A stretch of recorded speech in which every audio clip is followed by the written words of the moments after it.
بسم اللہ الرحمن الرحیم ایاک نعبد و ایاک نستعین. جناب چیف منسٹر صاحب، governor Pakhtunkhwa Shah Farman, ambassador Nong wrong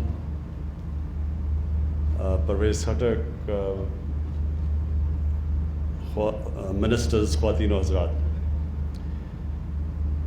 آج پختونخوا کے لیے تو خاص طور پہ، لیکن پاکستان کے لیے ایک بڑا خوشائند دن ہے. اور میں اس کی وجہ آپ کو یہ بتاتا ہوں کہ اس کے دو پہلو ہیں. ایک تو یہ special economic zone industrial park بن رہی ہے، اور فیوچر پاکستان کا انڈسٹریلائزیشن میں ہے. یعنی اگر ایک قوم کی دولت میں اضافہ ہونا ہے، ویلتھ کریشن ہونی ہے، تو وہ انڈسٹریلائزیشن کے بغیر نہیں ہو سکتی. اور دوسری اس کی خوشی کی بات یہ ہے کہ ہماری یہ جو رشیا کا اکنامک زون ہے، اس کی کولیبریشن یہ سی پیک کے اندر آتا ہے، یعنی جو چائنا پاکستان اکنامک کوریڈور کا حصہ ہے. یہ بھی بڑی خوشائند چیز پاکستان کے لیے اس لیے ہے کہ آج اگر دنیا میں جو سب سے تیزی سے ملک ترقی کر رہا ہے وہ چائنا ہے، اور اس کی جو ترقی ہے اس سے ہم سب سے زیادہ سیکھ سکتے ہیں.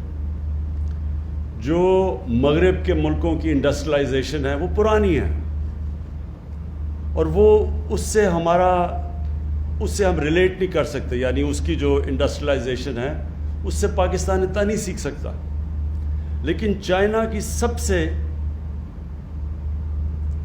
ریسنٹ، سب سے یعنی جو انڈسٹریلائزیشن ہے وہ پچھلے 30-40 سال میں چائنا انڈسٹریلائز ہوا ہے، اور جس تیزی سے ہوا ہے اس سے ہم بہت کچھ سیکھ سکتے ہیں. میں رشیا کے اکنامک زون کے لیے ایک چیف منسٹر صاحب آپ کو پہلے ایک وارننگ دے دوں. یہ جو مجھے آپ دکھا رہے تھے کہ اس میں بڑا انٹرسٹ ہے لوگوں کی، اس کو کالونائز کرنے کا، زمینیں خریدنے کا. یہ ان کی زمینوں کو بالکل بیچے نہ. یہ تو بڑا اچھا ہو گیا کہ ہمارا سینچری اسٹیل آ چکا ہے، چائنیز کی فرم، وہ تو آ گئی. لیکن ان کو لیز پہ رکھیں، اور لیز پہ کم پیسے پہ لیز کریں، کیونکہ جو بیچیں گے، خطرہ یہ ہے کہ جب آپ ان کو زمینیں بیچیں گے یہ پھر ریل اسٹیٹ بن جاتی ہے. ہماری جو کئی انڈسٹریل زونز ہیں وہ ریل اسٹیٹ اسپیکولیشن میں چلی جاتی ہیں. قیمتیں اتنی بڑھ جاتی ہیں وہاں کہ وہ جو انڈسٹری ہے وہ وہاں آتی نہیں ہے. کیونکہ انڈسٹری اگر پہلے اتنی مہنگی زمین خریدے گی، پھر اس کے اوپر انڈسٹری لگائے گی، تو اس کے پاس نفع تو نہیں بچنے لگا زیادہ. اس لیے وہ انڈسٹریلائزیشن کو کے سامنے بہت بڑی رکاوٹ ہے کہ یہ جب اسپیکولیشن میں زمینیں بکنی شروع ہو جاتی ہیں. لہٰذا ان کو لیز پہ دیں، کیونکہ میں یہ چاہتا ہوں کہ صحیح معنی میں جو لوگ انڈسٹری لگانا چاہتے ہیں وہ یہاں آئیں، بجائے اس کے کہ لوگ پراپرٹی کا وہ جو سارا پاکستان میں اسپیکولیشن میں کام شروع ہو جاتا ہے، یعنی پراپرٹی کی قیمتیں بڑھتی جاتی ہیں صرف اسپیکولیشن پہ. دوسری چیز جو پاکستان کو سب سے زیادہ ضرورت ہے، ایکسپورٹ کے لیے انڈسٹری لگے. ہمارا مسئلہ کیا رہا ہے آج تک؟ جب سے پچھلے 50 سال سے، اس سے پہلے پاکستان بڑی تیزی سے انڈسٹریلائز ہو رہا تھا. ہمارا مسئلہ یہ رہا کہ ہم نے ایکسپورٹس کے اوپر توجہ نہیں دی. اب جب تک آپ دوسری دنیا کو چیزیں زیادہ بیچیں گی نہیں، آپ کی دولت کیسے بڑھے گی؟ تو اگر آپ کی ایکسپورٹس نہیں بڑھتی تو ملک کی دولت تو نہیں بڑھنے لگی. اور صرف ہم اگر اپنی اناج بیچیں، گندم بیچیں، چینی بیچیں یا چاول بیچیں، اس سے تو پاکستان امیر نہیں ہونے لگا. ہماری جو اوسط آمدنی ہے اس سے تو اوپر نہیں جائے گی. تو چائنا سے جو ہم سیکھ سکتے ہیں، انہوں نے جو انڈسٹریلائز کیا، انہوں نے جو انڈسٹریلائزیشن تھی، انہوں نے خاص توجہ اپنی ایکسپورٹس پہ دی. ان کی جو اسپیشل زونز بنی انڈسٹری کی، وہ اس میں صرف شروع میں ایکسپورٹ کے لیے انہوں نے دنیا سے انڈسٹریز کو کہا کہ آ کے یہاں سے ایکسپورٹ کرو، اور ادھر سے ان کی ڈیولپمنٹ شروع ہوئی. ہم نے کبھی بھی ایکسپورٹس کے اوپر توجہ نہیں دی. تو یہ جو رشا-کئی کی جو انڈسٹریل اسٹیٹ جو اسپیشل اکنامک زون بن رہی ہے اور وہ بھی سی پیک کے نیچے, یہ ہمارے لیے ایک بہت بڑی اپرچونٹی ہے کہ جو آپ کی یہاں اتھارٹی بنے گی اس کے لیے بڑا ضروری ہے کہ پریفرنس دیں, اگر زیادہ لوگ آنا چاہیں ایکسپورٹ کی انڈسٹری کو پریفرنس دیں. اور دوسری چیز کہ ون ونڈو آپریشن, کیونکہ آپ نے اب اتھارٹی بنائی ہے, اس کا مقصد ہی یہ ہے کہ جب ایک انویسٹر آتا ہے اس کے لیے آسانیاں پیدا کریں. جتنا انویسٹر کے لیے آسانیاں پیدا کریں گے اتنے زیادہ انویسٹر آئیں گے. ہمارے اب تک بدقسمتی سے ہم انویسٹر فرینڈلی کنٹری نہیں رہے. ہم انویسٹرز کے لیے آسانیاں نہیں ہم نے پیدا کی. سمپل یہ لاجک یہ ہے کہ ایک انسان, میں اگر اب میرے پاس پیسہ ہے اور میں کچھ کاروبار شروع کرنا چاہتا ہوں تو میں کاروبار تو تب شروع کروں گا اور اس میں سے مجھے نفع ملے گا. میں خیرات کے لیے تو کاروبار نہیں لگاتا. تو انویسٹر ادھر آتا ہے جدھر اس کو پروفٹس ملے. تو پروفٹس ملنے کے لیے گورنمنٹ کا کام ہے ان کے لیے آسانیاں پیدا کریں, اور یہ جو اسپیشل اکنامک زونز ہیں ان کے اندر انسینٹیوائز کریں. اس وقت چائنا کے اندر بہت ان کی انڈسٹری ہے, کیونکہ ان کی جو لیبر کی قیمتیں ہیں جو وہ اتنی اونچی بڑھتی جا رہی ہیں کہ ان کی بہت سی انڈسٹری ہیں جو اب دوسرے ملکوں میں جا رہی ہیں جدھر مزدوروں کی کم قیمت ہے, یعنی لیبر کی تنخواہیں کم ہیں. بنگلہ دیش جا رہی ہیں, ویتنام جا رہی ہیں. تو ہم پوری اب کوشش کر رہے ہیں, میری گورنمنٹ پوری کوشش کر رہی ہے کہ ہم ان کو وہی انسینٹیوز دیں تاکہ وہ بجائے ادھر جانے کے پاکستان آئیں, کیونکہ ہمارے اس وقت پاکستان ایک اٹریکٹیو جگہ بن سکتی ہے. صرف ہمارا مسئلہ یہ ہے کہ وہ جب انویسٹر آتا ہے تو ہم اس کے لیے اس طرح کی آسانیاں نہیں پیدا کرتے, اس کی رکاوٹیں نہیں دور کرتے. تو وہ بھی ہماری پوری بورڈ آف انویسٹمنٹ کے ساتھ ہم بیٹھ کے, اور میں خود پرائم منسٹر آفس خود, اب ہماری پوری کوشش یہ ہے کہ جو ایک تو انسینٹیوائز کریں تاکہ ہم اٹریکٹ کریں باہر سے بھی, اپنے لوگوں کو بھی, اپنے جو انڈسٹری لگانے والے ان کو بھی ہم اٹریکٹ کریں اور ان کو انسینٹیوائز کریں. کوئی ضرورت نہیں کہ پاکستانی جا کے اب دبئی میں بھی فیکٹریاں لگا دیتے ہیں, بنگلہ دیش بھی چل کے ملیشیا چلے جاتے ہیں, تو پاکستان میں کیوں نہیں انویسٹ کرتے؟ اور اس کی بہت بڑی وجہ یہ ہے کہ ہماری ذہنیت ابھی تک یہ نہیں رہی کہ ہم انویسٹر کو اٹریکٹ کریں, اور اس کو اتنے ہم چکر دیتے ہیں, وہ کبھی اس آفس میں, کبھی فلانے آفس میں, کبھی کوئی رکاوٹ آ جاتی ہے اور وہ پھر اینڈ میں چھوڑ کے چلے جاتے ہیں. تو میری پوری کوشش یہ ہے کہ میری گورنمنٹ کی اب سوچ ایسی ہو کہ سب سے زیادہ بڑا وی آئی پی وہ ہے اس ملک میں جو نوکریاں پیدا کرتا ہے, جو ملک کی ایکسپورٹس بڑھاتا ہے, جو انڈسٹری سیٹ اپ کرتا ہے. اس کے لیے ہم اس کے لیے آسانیاں پیدا کریں.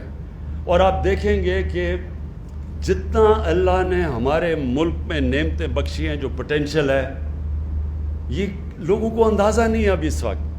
اب یہ دیکھیں کہ ہمارے جو حالات تھے آج سے 2.5 سال پہلے, پاکستان بینکرپٹ تھا, ہمارے پاس فورن ایکسچینج ریزروز میں اتنا پیسہ نہیں تھا کہ جو ہم نے قرضوں کی قسطیں دینی تھیں, جو ہم نے باہر کی لائبلٹیز تھیں, پیمنٹس کے لیے ہمارے پاس پیسہ نہیں تھا, اور بڑی مشکلوں سے ہم نے وہ وقت گزارا. ہمارے دوست ملک جس میں سب سے پہلے چائنا, پھر سعودی عربیہ, پھر یو اے ای, یہ اگر ہمیں اس وقت فنڈ نہ کرتے تو پاکستان تو بینکرپٹ ہو گیا تھا. ہم ڈیفالٹ کر گئے تھے اپنے جو لائبلٹیز تھی. اور ڈیفالٹ کا مطلب یہ, تاکہ لوگوں کو سمجھ آ جائے, ڈیفالٹ کا مطلب یہ ہوتا ہے کہ آپ کا جو کرنسی ہے وہ گر جاتی ہے, کیونکہ اب باہر سے انفلوز بند ہو جاتی ہیں, ڈالرز آنے کم ہو جاتے ہیں. اور جب روپیہ گرتا ہے تو جس طرح ہم نے دیکھا ساری چیزیں مہنگی ہو جاتی ہیں ملک میں. ساری امپورٹس, جو بھی بجلی, تیل, پٹرول, دالیں, گھی, یہ سب مہنگا ہو جاتا ہے. تو ملک میں غربت پیدا ہو جاتی ہے. تو اللہ کا بڑا کرم ہے کہ وہ بڑے مشکل وقت سے ہم نکلے. اس کے بعد ہم نے اپنی اکانومی کو اسٹیبلائز کیا, اور لوگوں کو بڑی دشواریوں کا سامنا کرنا پڑا. عوام کے لیے, گورنمنٹ کے لیے وہ آسان ٹائم نہیں تھا. میں سمجھتا ہوں کہ میری زندگی کا وہ سب سے مشکل ٹائم تھا, وہ جو ہم نے 1.5 سال گزارے. پھر جیسے ہی اس سے نکل رہے تھے کرونا آ گیا. اور کرونا کا آپ دنیا میں دیکھیں کہ جدھر کرونا نے دنیا میں تباہی مچائی ہے, ہمیں تو ہاتھ اٹھا کے اللہ سے شکر ادا کرنا چاہیے کہ ہمارے ملک کو جس طرح ہم نکلے کرونا سے، شاید ہی دنیا میں 3-4 ملک ہیں کہ جو پہلے ہی مشکل حالات میں تھے، اس کے باوجود کرونا سے جس طرح وہ نکلے ہیں۔ اللہ نے کرم کیا، ہماری پالیسیز تھیں، NCOC کو میں خاص طور پہ وہ ہمارا تھنک ٹینک بیٹھا ہوا تھا، ہر روز جائزہ لیتا تھا، لیکن ہم نے سب سے بڑا فیصلہ یہ کیا کہ ہم نے بڑی جلدی فیصلہ کیا کہ ہم نے لاک ڈاؤن نہیں لگانا، کیونکہ لاک ڈاؤن سے غربت پیدا ہوتی ہے، غریب کچلا جاتا ہے۔ امیر ملکوں میں بھی غریب لاک ڈاؤن سے کچلے گئے، تو ہمارا ملک تو پہلی مشکل حالات میں تھا۔ اگر ہم جو ایک وقت پہ بہت بڑا پریشر ڈال رہے تھے کہ جی لاک ڈاؤن لگا دو، کہ FIR کاٹو گے، عمران خان کی وجہ سے لوگ مر رہے ہیں، وہ اگر پریشر میں آ کے لاک ڈاؤن لگا دیتا تو ہمارا وہ حال ہونا تھا جو آج ہندوستان کا حال ہے، کہ نہ کرونا سے بچنا تھا، کیونکہ غریب لوگوں کو، آپ بھوکے لوگوں کو تو آپ لاک ڈاؤن نہیں کر سکتے۔ آپ آدمی کو کہیں گے جی ہم آپ کو اس لیے بند کیا ہوا ہے کیونکہ بیماری نہ لگ جائے، لیکن وہ بھوک سے مر رہا ہے، وہ کتنی دیر اندر کمرے میں اپنے 4-5 بچوں سے اور فیملی سے بند رہے گا؟ وہ ہو ہی نہیں سکتا۔ ہندوستان میں انہوں نے کوشش کی، وہ نہیں ہوئی، تو کیسز بھی بڑھتے گئے، غربت بھی بڑھتی گئی۔ تو ہم نے جب فیصلہ کیا، اپنے لوگوں کو غربت سے بھی بچایا، اکانومی ہم نے بڑی جلدی کھول دی، کنسٹرکشن بڑی جلدی کھول دی، ہم نے اپنے ایگریکلچر کو بالکل روکا نہیں، اور ساتھ ساتھ ہم نے وہ جو سلیکٹیو جس کو کہتے ہیں اسمارٹ لاک ڈاؤن، اس سے اپنے لوگوں کو بھی بچا لیا۔ اور آج اللہ کا کرم ہے کہ ہمارے سارے مخالف خود حیران پھر رہے ہیں کہ یہ ہوا کیا ہے کہ ایک دم تقریباً 4% گروتھ ریٹ پاکستان کی جو ابھی نظر آئی ہے، وہ سب کو، کیونکہ انہوں نے پہلے تو اتنی تنقید کی تھی کہ ملک تباہ ہو گیا، تو وہ سارے حیران بیٹھے ہیں، وہ کہتے ہیں جی جھوٹ بول رہے ہیں، یہ 4% گروتھ ریٹ ہی نہیں ہے۔ تو میں ان کو یہ کہتا ہوں کہ میں وہ کیپٹن تھا جو نیوٹرل امپائر لے کے آیا تھا۔ ہم دھاندلی سے جیتنے والے نہیں ہیں، ہم نیوٹرل امپائر سے جیتنے والے ہیں انشاءاللہ۔ یہ ایک بڑی خوشائن چیز ہے، ملک اب اس راستے پہ نکل گیا کہ آپ دیکھیں گے کہ ہماری انڈسٹری بھی بڑی تیزی، لارج اسکیل مینوفیکچرنگ تیزی سے گرو کر رہی ہے۔ یہ سب سے بڑی انڈیکیٹر ہوتا ہے کہ ملک اب آگے، ملک کی دولت بڑھ رہی ہے۔ ہماری جو ایگریکلچر ہے، اس کے اندر تاریخ بنی ہے، کیونکہ ہم نے کیا کیا کہ ہم نے جو سب سے بڑا فیصلہ کیا کہ جو ہمارے کسان تھے، ہم نے ان کو کہا کہ جو یہ شوگر ملز، یہ ایک سال تک پیسے نہیں دیتی تھی جو کاشتکاروں کو، اور پھر یہ جو ان کو پرائس بھی ہوتا تھا، اگر 180 روپیہ پرائس فکس کیا گیا گنے کا، تو وہ 180 بھی نہیں دیتی تھی، وہ ایک ورڈ یوز کرتے ہیں کٹوتی ہوتی تھی بیچ میں سے، وہ 120 پہ ان کو کیش پہ فارغ کر دیتے تھے۔ ہماری گورنمنٹ نے ان کو کہا کہ آپ نے فوری طور پہ پیسہ بھی دینا ہے اور پوری قیمت دینی ہے۔ اس قیمت سے اور جلدی پیسے ملنے سے جو پیسہ گیا کسانوں کے پاس، انہوں نے اپنی زمینوں پہ لگایا۔ اس باری ریکارڈ پیداوار چاول کی، مکئی کی، گندم کی، گنے کی ریکارڈ پیداوار ہوئی ہے، تو ریکارڈ پیداوار اور پیسے بھی ریکارڈ ملے ہیں ان کو، اس کی وجہ سے خوشحالی آئی ہے۔ سارے دیہاتوں کے اندر ٹریکٹرز کی ریکارڈ سیل ہوئی ہے، موٹر سائیکلوں کی سیل ہوئی ہے، گاڑیوں کی سیلز ہوئی ہیں، فرٹیلائزر یعنی کھادوں کی سیل ریکارڈ ہوئی ہے۔ اس سے ہوا کیا ہے کہ سارے ملک کی اکانومی اٹھنی شروع ہو گئی اور ساتھ انڈسٹری بھی چل پڑی ہے۔ تو آگے میں اپنی قوم کو یہ بھی کہنا چاہتا ہوں کہ بڑا انشاءاللہ اچھا وقت آ رہا ہے۔ ہمارا ملک وہ جو بڑے مشکل وقت سے تھا، میں جو لوگوں کو کہتا رہتا تھوڑا صبر کرو، گھبرانا نہ، لوگ گھبرا جاتے تھے، کیونکہ زندگی کبھی اسٹریٹ لائن میں تو جاتی نہیں ہے، اونچ نیچ ہوتی ہے زندگی میں۔ تو جب نیچ آتی ہے زندگی میں تو انسان کو صبر کرنا چاہیے۔ قرآن میں اللہ نے کہا ہے کہ جو انسان کی سب سے اچھی صفت اللہ کو پسند ہے، مشکل وقت میں صبر کرنا، وہ کرتا ہے جس پہ اللہ کے ایمان ہوتا ہے۔ اور پھر قرآن کی آیت ہے کہ ہر مشکل کے بعد میں آسانی پیدا کرتا ہوں، لیکن یہ ایمان والے لوگوں کے لیے۔ اور اللہ کا کرم ہے کہ اب ہمارے لیے جو بہت مشکل وقت تھا وہ نکل گیا۔ جو میں اپنی قوم کو آگاہ کرنا چاہتا ہوں، جو اب خطرہ ہے ایک، وہ خطرہ یہ ہے کہ جیسے جیسے اب ہماری اکانومی بڑھتی جا رہی ہے، پریشر اب پڑے گا ہمارے کرنٹ اکاؤنٹ کے اوپر۔ کرنٹ اکاؤنٹ کا مطلب ہوتا ہے کہ ڈالر ملک میں کتنے آ رہے ہیں اور ڈالر ملک سے باہر کتنے جا رہے ہیں۔ ابھی تک جو پچھلے 8-10 مہینے میں ہمارا کرنٹ اکاؤنٹ جو جب ہمیں ملی تھی گورنمنٹ 2.5 سال پہلے 20 ارب ڈالر کا خسارہ تھا، پاکستان کی تاریخ کا سب سے بڑا خسارہ ہمیں ملا تھا۔ اب پچھلے 10 مہینے سے جو ہمارا کرنٹ اکاؤنٹ ہے وہ سرپلس پہ ہے، تو ہمارے ملک میں زیادہ ڈالرز آ رہے ہیں بنسبت باہر جانے کی، جس کی وجہ سے ہمارا روپیہ، یہ بھی پاکستان میں تاریخ پہ بڑا کم ہوا کہ پچھلے کتنے مہینے میں ہمارا روپیہ مضبوط ہوتا گیا، اور ہم کوئی مارکیٹ کے اندر اپنے پیسے نہیں، ڈالر نہیں پھینکے، خود ہی مارکیٹ فورسز سے مضبوط ہوتا گیا۔ اس کا مطلب ہمارے ریزروز بڑھتے گئے ہیں، تو ملک اس وقت ٹھیک جگہ پہ کھڑا ہے۔ لیکن خطرہ یہ ہے کہ جیسے جیسے ہماری اکانومی گرو کرے گی تو ہمیں امپورٹس کی زیادہ ضرورت پڑے گی، ہمیں مشینیں باہر سے زیادہ بلانی پڑیں گی، جب تک ہمارے ملک خود یہ چیزیں نہیں بناتا۔